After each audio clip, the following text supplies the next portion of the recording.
Just to clarify, before I get blamed, this was your idea. It was not. You texted me, and I quote, "Let's do Appalachia. The mountains are feral." Could mean anything. Feral is a compliment. Mountains shouldn't be described as feral. These ones are 480 million years old, older than the Atlantic Ocean.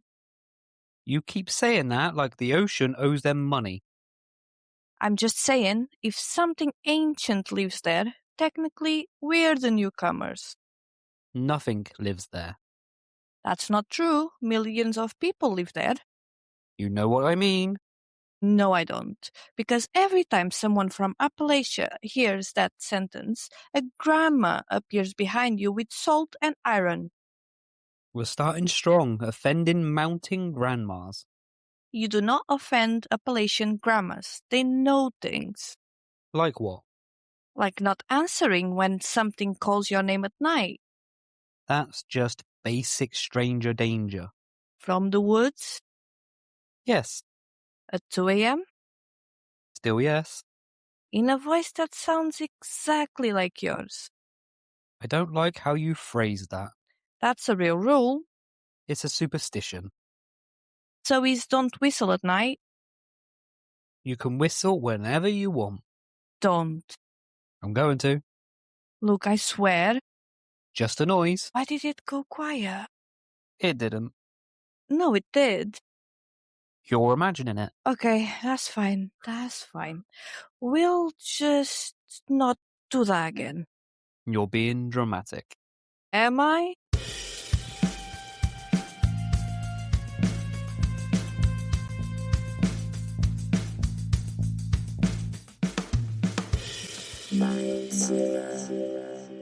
Alright, let's start at the beginning. And by beginning, I mean way before ghost stories, before settlers, before roads, before America was even an idea. You've been excited about this part, which worries me slightly, because normally when you're excited, it means a graph is coming. No graphs today, just a deeply unsettling geological reality. The Appalachian Mountains are around 480 million years old, which makes them one of the oldest mountain ranges on Earth. 480 million. That's not just old, that's suspiciously old. Right. And when they formed, the planet didn't look anything like it does today. Back then, the land that would become North America slammed into other ancient continents, which means the Appalachian Mountains were once physically connected to what is now Scotland and parts of North Africa. Which is one of my favorite facts ever. Because technically, if you hike in Appalachia, you're walking across the leftovers of mountain chains that once ran through what is now the UK and Morocco. Geologists can literally match the rock formations between Appalachia and the Scottish Highlands like puzzle pieces. So, if you're listening in Scotland right now, congratulations! You are today episode's spiritually mountain neighbors. Very old neighbours. And here's another fun one. The Appalachian Mountains are older than the Atlantic Ocean. Which is the fact that made my brain stop working, because the ocean feels pretty permanent. But the Atlantic only opened up about 180 million years ago, when the continents started drifting apart, meaning these mountains were already ancient when the ocean formed. So the mountains watch the ocean show up. That's the level of ancient we're dealing with. And there's something else interesting about mountains this old. They don't look like the giant sharp peaks you see in places like the Himalayas. They're softer, rounder, worn down, because millions of years of erosion have slowly sanded them down. Which is why, when you see photos of the Appalachians, they look almost gentle, like these big rolling green waves, very peaceful and very scenic. Right? They're often described as beautiful, calm, quiet. That calmness can be deceptive. because when you start looking into the culture of the region, the way people talk about the mountains isn't just beautiful, it's respectful and sometimes cautious. That's where we get into the indigenous history. Long before European settlers arrived, these mountains were home to many Native American nations, including the Cherokee. And for them, the mountains weren't just scenery. They were part of a living world filled with spirits, stories, and meaning. Certain places were considered sacred, certain caves were avoided, certain ridges had stories attached to them that weren't meant for entertainment, they were warnings. Exactly. In Cherokee cosmology, the natural world wasn't separate from the spiritual world. They were intertwined. Rivers had spirits, mountains had presence, animals carried meaning. Which is a very different way of thinking about land compared to the modern. That would be a great place for a parking lot mindset. And that worldview shaped how people interacted with the landscape. There were areas that were treated with deep respect and sometimes with caution. Which is interesting because that idea that certain places in the mountains should be treated carefully never really went away. It just changed form. When European settlers arrived, especially Scottish Irish communities, they brought their own folklore traditions, stories about spirits, omens, and things that lived in wild places. And those traditions blended with the landscape they found. And when you combine ancient mountains, isolated communities, and generations of storytelling, you get something really interesting. You get rules. Yes, actual rules people pass down. Not written rules, just things you're told growing up. Little bits of advice that everyone seems to agree on. Like what? Like, don't whistle in the woods at night. I still think that's just because it annoys wildlife. Sure. Or if something calls your name outside after dark. You ignore it. Exactly. And another one I kept seeing while researching this episode, close the windows after dark. That's one just about keeping bugs out. Maybe, but it's interesting how these little rules show up again and again across different Appalachian communities. And most people don't explain them, they just say, Don't do it. now, are these just harmless superstitions? Probably, but when the same advice keeps popping up in different towns, different states, different families, you start to wonder where it came from. And that's where things start getting interesting because once you move past the geology and the history, you start hearing about the things people claim to see in those mountains. Lights, voices, animals that move a little wrong. And that's before we even get to the most famous mystery in Appalachia. Which involves glowing orbs dancing across a mountain ridge that scientists have been trying to explain for over a century. So let's head to North Carolina because the next part of this story takes place at a place called Brown Mountain. Alright, so far we've established two things. One, the Appalachian Mountains are ridiculously ancient. And two, when people live around land that's old for generations, they tend to develop opinions about it. Yes, and some of those opinions turn into folklore, others turn into full blown mysteries. Because scattered through Appalachia are stories about strange things people see in the mountains at night, lights, unexplained lights.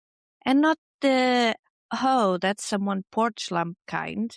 These are floating, glowing orbs that appear in a distance, move around, sometimes split into multiple lights, and then disappear. And the weirdest part is that one specific place keeps coming up again and again. A ridge in North Carolina known as Brown Mountain. For over a century, people have reported seeing mysterious glowing lights hovering around that mountain. And when I say a century, I mean documented sightings going back to the early 1900s, but local stories say the lights were being seen long before that. Exactly. Newspaper reports about the phenomenon started appearing around 1913, which is when the lights started getting national attention. Witnesses described glowing spheres drifting slowly over the ridge, sometimes white, sometimes yellow, occasionally reddish. They would hover, move, and then suddenly blink out. Which sounds spooky already, but here's the part that makes this story really interesting. Scientists actually investigated it. They did. In 1913, the US Geology Survey launched an official investigation into the phenomenon. The lead investigator was a scientist named George Mansfield, who spent time studying the area and interviewing witnesses. His conclusion? The lights were probably caused by train headlights from distant rail lines reflecting through the mountain mist. Which sounds reasonable. Until you realize one small problem. Some sightings happened before those rail lines even existed. Which is a bit awkward for the train theory. Yes, later explanations suggested things like swamp gas, atmospheric refraction, or ball lightning. And to be fair, natural light phenomena do exist. Under the right conditions, gases and temperature layers can bend or scatter light in strange ways. But here's where the story gets murkier, because the lights don't just sit there glowing politely, they move, and sometimes they behave very oddly. Witnesses often describe the lights drifting slowly across the mountain, changing direction, or even splitting into multiple smaller lights, which is where the scientific explanation starts getting a little stretched. When that happens, people start filling the gaps with stories. Exactly. There are several local legends about what the lights might actually be. One of the most common stories involves the Cherokee. According to one tradition, the lights are the spirits of warriors searching the mountains after an ancient battle. Another version says they're the lanterns of ghostly women wandering the ridge looking for loved ones who never returned, which is haunting in a very Appalachian way. And of course, there are more modern interpretations. Aliens? Naturally. It's always aliens by page 3 of the internet, but here's where it gets interesting. Because while researching this episode, we found a lot of modern sightings posted on forums and hiking threads, and the tone of those posts is very specific. Yep, they're not written like someone trying to convince you of something. They read more like someone just going, has anyone else seen this? Exactly. So we pulled a couple of examples. And just to be clear, these are anonymous forum posts. So take them with the appropriate grain of Appalachian salt. But they do capture the vibe of what people claim to experience. The forum account number 1, the hiking trip, and I quote, couple of friends and I went to a lookout near Brown Mountain around midnight to try and see the lights. Thought it would be cool. We brought snacks and everything. End quote. And first mistake. Never bring snacks to a paranormal investigation. You're just creating a buffet. Continuing, about 20 minutes in, we saw one light appear over the ridge. It looked like a star but lower. Then it moved sideways. Then it split into two smaller lights. That's the part that gets people, because stars and aircraft generally don't divide. We were filming it when we heard something walking down the trail behind us. Heavy steps. But when we turned around, nobody was there. Now that could easily be another hiker. At midnight, Night hiking is a thing. without a flashlight. Okay, that part is odd. Right, forum account number 2, The Hunter. Starting quote, I grew up in Burke County, and my dad took me out near Brown Mountain a lot. We saw the lights twice. Both times they moved slow across the ridge and then dropped down behind the trees. Which sounds a bit less like floating gas and a bit more like deliberate movement. Possibly. Dad always told me not to chase them, said people who tried usually came back saying they got lost real fast. That line gave me chills when I read it. Because it implies that trying to approach the light doesn't work the way you'd expect. which is actually something a lot of witnesses say. They try to move towards the light, and suddenly the terrain feels unfamiliar. Trails seem to shift. Distances don't make sense. That could also just be the reality of hiking in the dark. Mountain terrain can be extremely disorienting, That's true, but it's interesting how many people describe the same feeling, like the mountain suddenly becomes harder to navigate. which makes the Brown Mountain Lights so fascinating, is that they sit right at the intersection of science and folklore. There are plausible natural explanations, but there are also enough strange reports to keep the mystery alive. And the lights aren't the only weird thing people talk about seeing in these mountains. Not even close, because once you start digging through Appalachian stories, you'll find reports of things that are much harder to explain than glowing orbs, Animals that move strangely, voices in the woods, and creatures that look almost normal until you look a little closer. which brings us to the next part of this story. And it starts with something that at first seems completely harmless. A deer, Just a deer. standing in the road, Except the person who posted the story said one thing about that deer felt very wrong. which, to be fair, happens constantly in rural areas. Oh, absolutely. Deer are basically the unofficial traffic wardens of the countryside. But the story we found on a hiking forum starts like this. Driving home through eastern Kentucky around midnight, I saw a deer in the headlights about 50 yards ahead. I slowed down because I expected it to bolt. Standard deer behavior. Right, but it didn't run. It just stared at the truck. Also not unheard of, deer freeze sometimes. True. Then it shifted its weight and raised up slightly, like it was about to stand. Okay, that's where I become uncomfortable. Same. Not fully upright, but enough that the front legs hung down differently. The joints looked wrong. Now we've crossed into what I like to call the biological nope zone. Exactly. It dropped back down and walked into the woods slowly. Not like a deer, more like it was thinking about each step. So, before we jump to supernatural shapeshifters, there actually is a psychological explanation for why this kind of story creeps people out so much. Go on.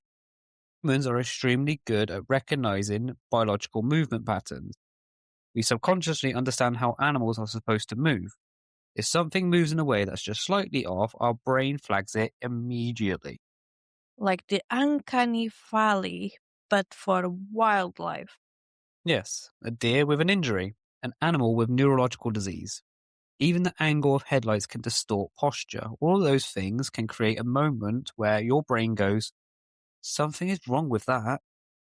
Which is comforting, but also slightly terrifying because it means our brain has a built in predator detection system. Our ancestors survived by spotting subtle abnormalities. So when an animal moves wrong, it triggers a deep instinctive alarm. Problem is, a lot of these Appalachian stories don't stop at animal moved weird, they escalate. Is another one we came across. My wife grew up in the mountains of western Northern Carolina. One night we were sitting on the porch when she suddenly grabbed my arm and said, we needed to go inside. Which is never the start of a relaxing story. No. She said she heard someone call her name from the woods behind the house. Okay, already spooky? It gets better. The voice sounded like mine, but I was sitting right next to her. Yeah, that's deeply unpleasant. And according to the post, her reaction wasn't panic. She just calmly stood up and said, nope, and went inside. Which suggests this was not the first time she'd heard that rule. Right, that rule again. Don't answer if something calls your name from the woods. Now, folklore about mimicking voices appears in many cultures. And sometimes there are mundane explanations. Echoes, animals, even certain birds can mimic human sounds. True, but the consistency of these stories across Appalachia is interesting.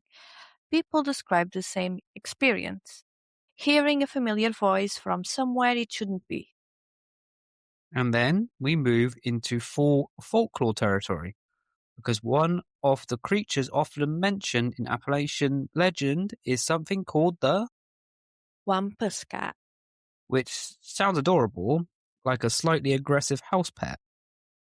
it is not. Depending on the story, the Wampus cat is described as a large cat-like creature that roams the mountains at night. Sometimes it's said to have glowing eyes, sometimes supernatural speed, And in some versions of the story is actually a shapeshifter, a human cursed to wander the forest in animal form. which feels very on brand for Appalachian storytelling, equal parts warning tale and nightmare fuel. Exactly. These stories were often used to explain strange noises in the woods or to scare children away from wandering too far at night. Which is honestly a pretty effective parenting technique. But the most famous Appalachian creature isn't a cat. No, it's a winged, red-eyed omen of doom, That appeared in the town of Point Pleasant. and it's known as Mothman, Sightings started in November 1966. Several residents reported seeing a tall humanoid figure with glowing red eyes and enormous wings near an abandoned TNT plant outside town. which already sounds like the beginning of a horror movie. But what made the story explode nationally was what happened the following year. In December 1967, the Silver Bridge collapsed. 46 people died when the bridge fell into the Ohio River, and almost immediately people started connecting the two events. Because many locals claimed they had seen the creature in the months leading up to the disaster. Which turned Mothman into something slightly different from a typical monster, not just a creature, but possibly a omen. Now, again, skeptics point out that once a tragedy happens, people naturally look backwards for signs. Patterns emerge in hindsight, Whether it was coincidence or not, the legend stuck, and today Point Pleasant fully embraces it. There's literally a Mothman statue downtown. which I appreciate. If you're going to have a mysterious winged entity associated with your town, you might as well lean into it. Out of all the Appalachian stories we found, the one that made me personally lock my windows tonight was this one, as I quote, 2 a.m., 3 knocks on a kitchen window. I live on the second floor of a cabin built into a hillside. That's already suspicious. Right. My dog started growling, but wouldn't go near the door. I looked outside and didn't see anything. Animals reacting first is always the detail that makes stories like this creepier. Agreed. 10 minutes later, 3 knocks again. What did they do? Exactly what every Appalachian grandma would tell you to do. Nothing. I turned off the lights and went to bed. And that right there is the interesting cultural pattern we keep seeing. Yeah, people don't run outside to investigate. They don't shout. They don't confront whatever it is They follow the rule. and ignore it. Brings us to a question. Why do so many Appalachian stories come with instructions? Exactly. Don't whistle, don't answer voices, don't follow lights, don't investigate the second knock, And when you hear the list of those rules all together, they start sounding less like random superstitions. and more like a survival guide. Which is convenient because we have prepared. The official Mindzilla Appalachian Survival Guide. Printed on recycled paranoia. Alright, we've just covered glowing orbs, voice mimics, suspicious deer, and something knocking on a second floor window at 2 in the morning, which means it's time for something very important. Yes, a public service announcement. Exactly, because if you're going to visit the Appalachian Mountains, you need to understand something. The locals have rules. And these rules exist because people who live in the mountains tend to develop very strong opinions about survival. And also because if something terrifying happens, they would prefer it happens to you and not them. So tonight we are presenting the official Mindzilla Appalachian Survival Guide. Completely unofficial, but spiritually accurate. rule number 1. If you're in the woods and you hear someone call your name, No, you didn't. you didn't hear anything. You heard the wind, you heard the birds, you heard your own intrusive thoughts, but what you did not hear was your name. Because according to a lot of Appalachian folklore, answering that voice is a terrible idea. And to be clear, this is not just one random story. This rule appears over and over again in regional traditions. Which suggests either a very persistent myth Or people collectively deciding that if something in the woods knows your name, it can absolutely keep that information to itself. Now, rule number 2 might be my favourite. Because it's very specific. Apparently, you should never whistle at night in the mountains. Ever, under any circumstances. Which feels a little dramatic. I mean, it's just whistling. Look, It's a sound. you just whistle into the void like you're summoning a Victorian ghost. Nothing happened. Did the room just get quieter? It absolutely did. It did not. You angered the Appalachian Customer Service Department, and now something has opened a support ticket. If a cryptid appears during this episode, I'm blaming you for manifesting it. You whistled. You're the one ringing the dinner bell. Rule number 3. If something knocks on your door or window at night, You ignore it. and this rule gets oddly specific depending on who you ask. Because some versions say the first knock might be real. But the second one, Absolutely not. do not investigate the second knock. No peeking out the window, no grabbing a flashlight, no who's there. You simply become extremely interested in being asleep. Immediately. Rule number 4. This one connects nicely with the story we told earlier. Yes, the suspicious deer. If you see a deer behaving strangely Specifically, if he's standing wrong, or moving in a way that feels unnatural, you leave. immediately. No investigation, no wildlife photography. No, hang on, let me get a closer look. Because if the deer stands up like it's about to give a PowerPoint presentation, That meeting is not for you.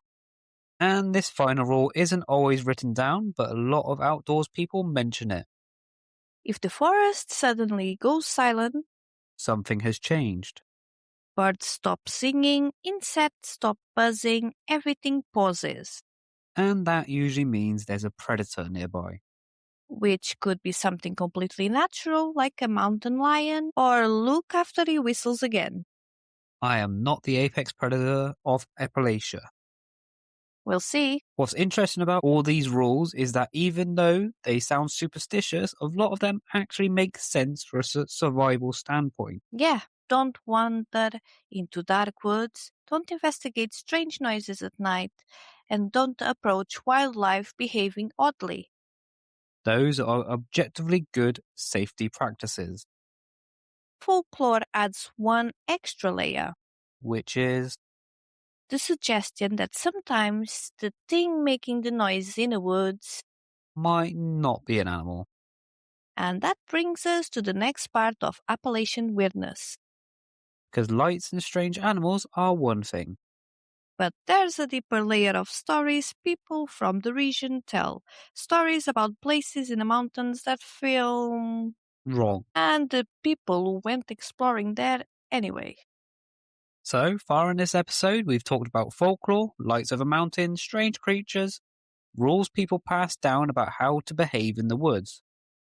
But the truth is, you don't actually need the supernatural for the Appalachian Mountains to be dangerous, because the terrain itself can be incredibly unforgiving. Yeah. And if there's one place that really shows how difficult these mountains can be, It's Great Smoky Mountains National Park. which, fun fact, is the most visited national park in the United States. Millions of people go there every year to hike, camp, and see the views. But what most visitors don't realize is just how dense the landscape can be once you step away from the trails. The Smokies are covered in thick forests, steep ridges, deep valleys, and sudden drop-offs. Visibility can disappear in seconds. And when the fog rolls in, which happens a lot there, the mountains can feel like a maze. Which brings us to one of the most famous missing person case associated with the park, a 6-year-old boy named Dennis Martin. The story begins on June 14, 1969. Dennis and his family were camping near Spence Field, a high meadow along the Appalachian Trail. At one point, the kids decide to play a little prank. They were going to hide behind some bushes and jump out to scare the adults. The kind of harmless camping mischief every kid tries at least once. Dennis ran behind some bushes and never came back. At first, his family thought he was still hiding, but after a few minutes, they realized something was wrong. Search efforts began almost immediately. Rangers were alerted, volunteers joined in. Eventually, the search grew to more than 1,400 people. It became the largest search effort in the park's history. Helicopters were deployed, tracking dogs were brought in, entire sections of forests were combed through. But the terrain made things incredibly difficult. The area around Spencefield is surrounded by steep slopes, dense rhododendron thickets, and rocky outcroppings. In some places, vegetation is so thick you can barely move through it. And when terrain is that dense, a person can disappear from sight incredibly fast. Sound also behaves differently in mountainous environments. It can echo strangely or travel in unexpected directions, which means someone shouting might sound clear or further away than they really are. Which is terrifying if you're trying to find someone, because you might think a voice is coming from one direction when it's actually somewhere completely different. And during the search for Dennis Martin, there were a few reports from people who thought they heard something in the distance, but none of those sounds could be traced. One detail that often gets mentioned by hikers and outdoor people is how quickly a forest can change its mood. And that brings us back to something we mentioned earlier, the moment when the woods go silent. Normally, forests are full of background noise, birds, insects, small animals moving through the bush, But sometimes all that noise just stops. which usually means a predator has entered the area. Animals freeze or hide to avoid being detected. And interestingly, this exact sensation appears in a lot of hiking forums when people talk about unsettling moments in the wilderness. We found a comment from someone describing a hike in the Smokies. Quote, I was hiking along about 2 miles off the trail. Everything felt normal until suddenly the woods went completely silent. Which is something experienced hikers immediately notice. No birds, no bugs, just wind. I got this overwhelming feeling that I shouldn't be here. That feeling is actually pretty common. It's your brain picking up subtle environmental changes you might not consciously register. I turned around and walked back to the trail. The noise came back after about 5 minutes. Moments like that remind us that nature doesn't have to be supernatural to be intimidating. Exactly. The Appalachian Mountains are ancient, vast, and in many places still very wild. And when someone disappears in terrain like that, finding them can be extremely difficult, even with modern technology. Which is why cases like Dennis Martin remain unsolved. Despite massive search efforts, despite thousands of hours spent combing the forest. Sometimes the mountains simply keep their secrets.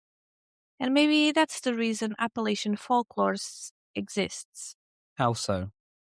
Because when a place is that powerful, that unpredictable, people start telling stories to explain it. Not necessarily because those things are real. but because they help people make sense of a landscape that doesn't always play by human rules. And if there's one takeaway from tonight's journey through Appalachia, Is probably this. respect the mountains. And maybe don't whistle. Yes, let's not whistle. So, we've talked about the lights in the mountains, creatures that might not exist, and the very real danger of getting lost in dense wilderness. But there's another layer of the Appalachian culture that we haven't touched on yet. And that's something locals sometimes call granny magic. Now, before anyone imagines witches flying over mountain cabins, that's not really what we're talking about. Granny magic is more like a collection of folk traditions passed down through generations. Little protective rituals, household rules, ways people believe they could keep bad luck or bad spirits away. And the interesting thing is, a lot of these practices show up all across the region surrounding the Appalachian Mountains. Different families, different towns, but similar ideas. Which suggests these traditions are very old. Many of them likely come from a mixture of European folk beliefs, indigenous tradition, and frontier survival practices.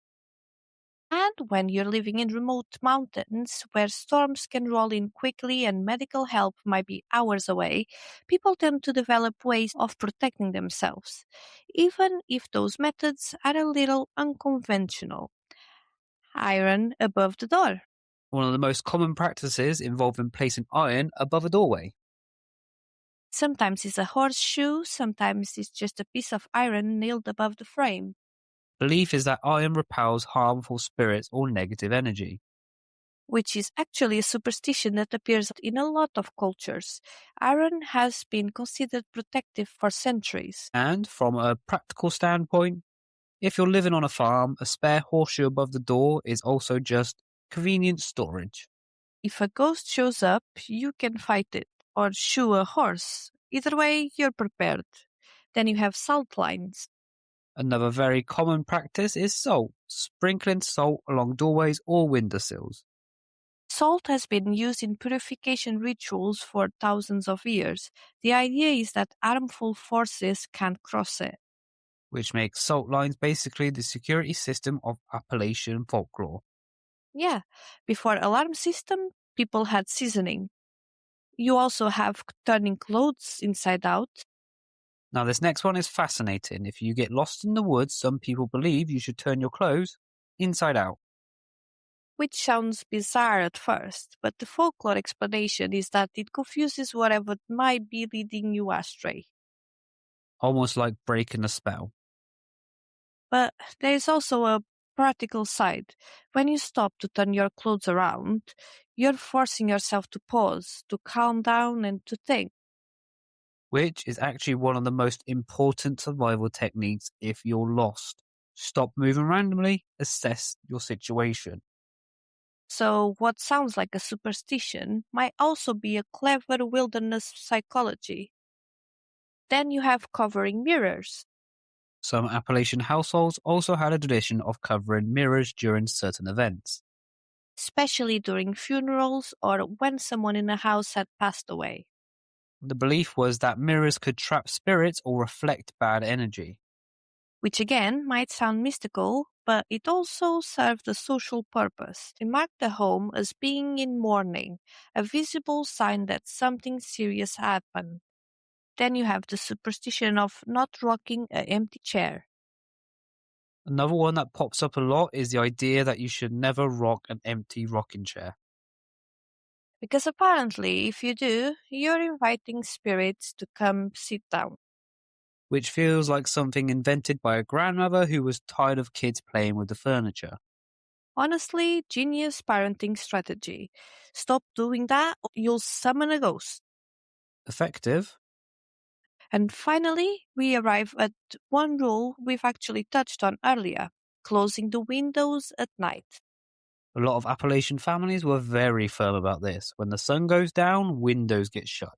Now, again, there are obvious practical reasons cold air, wild animals, and storms. But folklore adds a second explanation. You close the window so nothing from the woods can come inside. which sounds creepy, but also, if you have lived near dense forest, you know animals can wander surprisingly close to homes.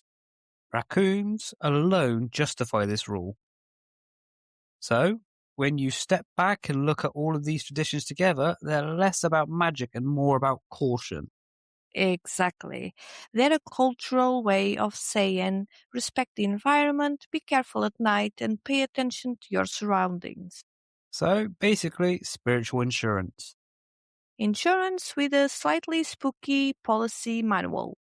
And honestly, there's something kind of beautiful about that. Communities passing down knowledge through stories and rituals. Yeah, because whether you believe in spirits or not, living in a wild terrain requires a certain mindset. A mix of respect, awareness, and just enough caution to keep you safe. And if that caution happens to involve a horseshoe over the door and some emergency salt, Well, that's probably not the worst idea. Alright, I'm going to take a moment here to defend science. oh, this should be good. Because everything we've talked about tonight, the strange feelings in the woods, the silence, the sense that something is watching you, there are actual scientific explanations for a lot of those experiences. And I want to be clear, I am not anti science. I'm just pro why the forest is judging me, Fair, but let's start with something called infrasound. which already sounds like a supervillain's DJ name.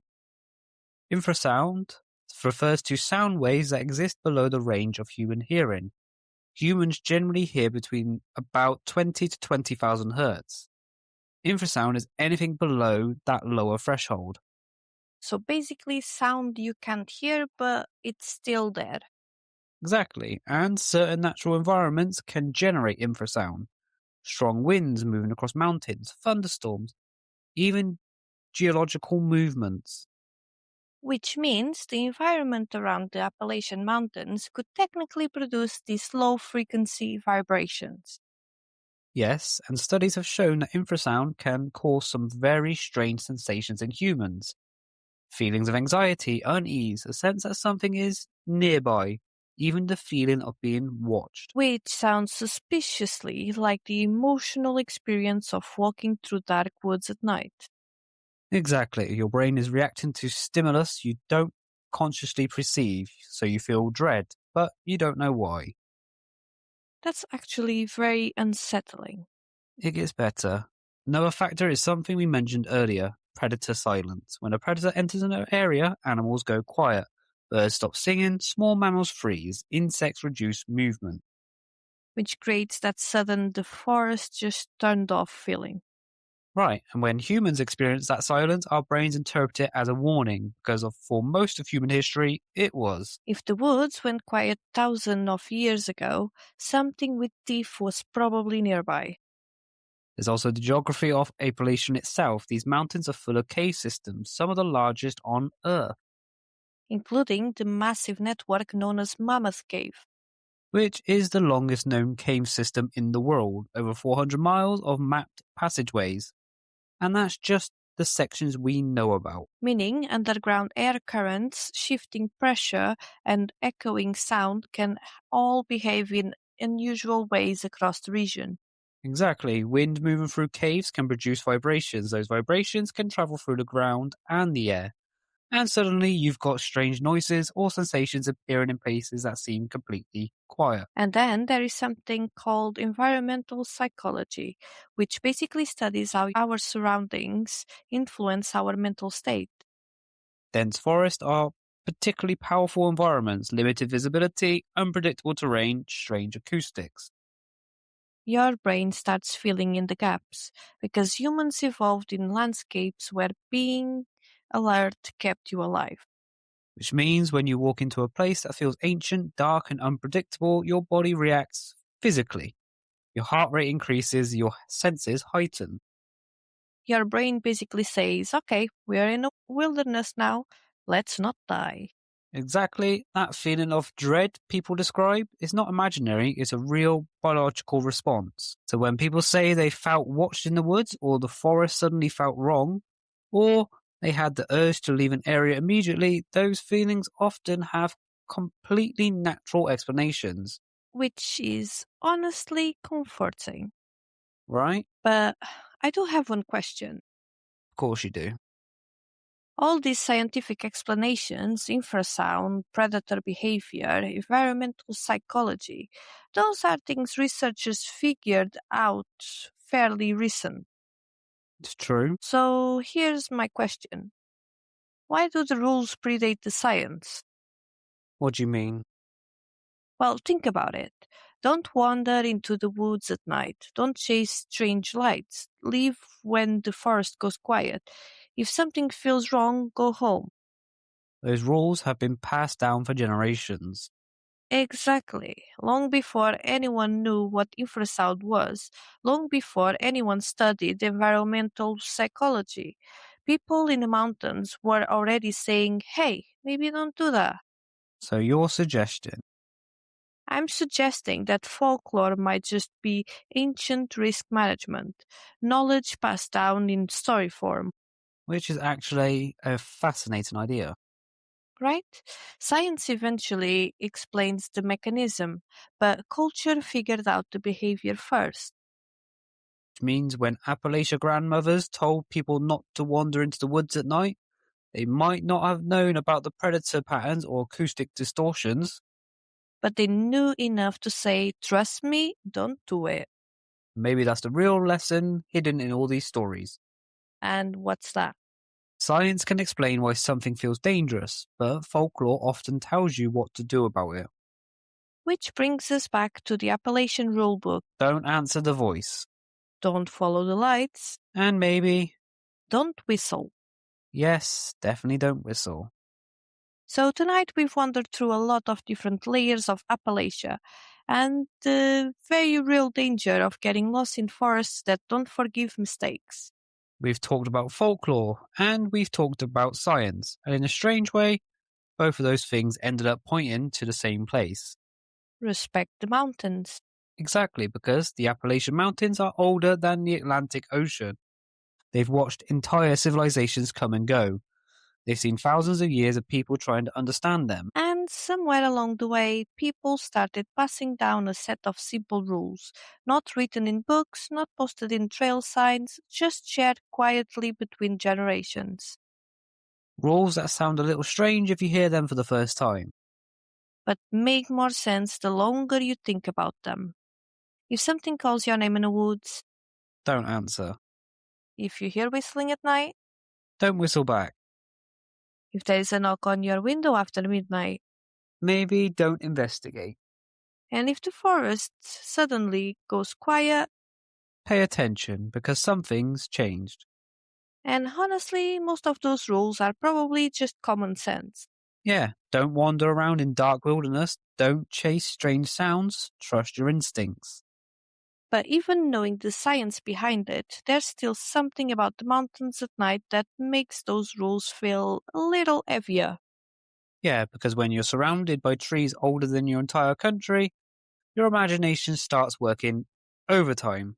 You know, technically, I could test one of these rules if I went outside right now and called your name from the garden. I would not answer. You wouldn't even check? Absolutely not. What if I said please? Then I'd assume it's definitely wasn't you. Wow, You're on your own there, mate. fair enough. Look, whether these stories are folklore, psychology, or just good wilderness etiquette, they all circle back to the same idea. Mountains deserve respect. And the people who live there for generations say there are certain things you shouldn't do. It might be worth listening. So if you ever find yourself hiking through the Appalachian after dark, just remember the basics. Before we fully wrapped up tonight's Appalachian adventure, let's give a little love to our Patreon fam. Yes, folks, Tier 1 is still Luke's therapy fund. £1 a month, no perks, just helping me stay sane after Jess drags me through forests full of suspicious deer and mysterious lights.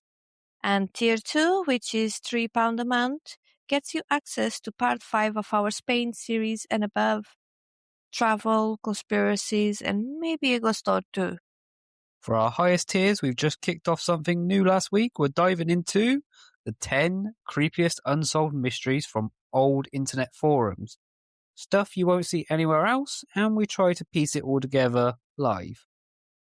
And if you want to know what's coming next week, brace yourselves. We're adding it to the foundation of Hollywood with a deep dive into the original Hollywood Babylon book. Expect celebrity scandals, secrets, and maybe some shady rituals.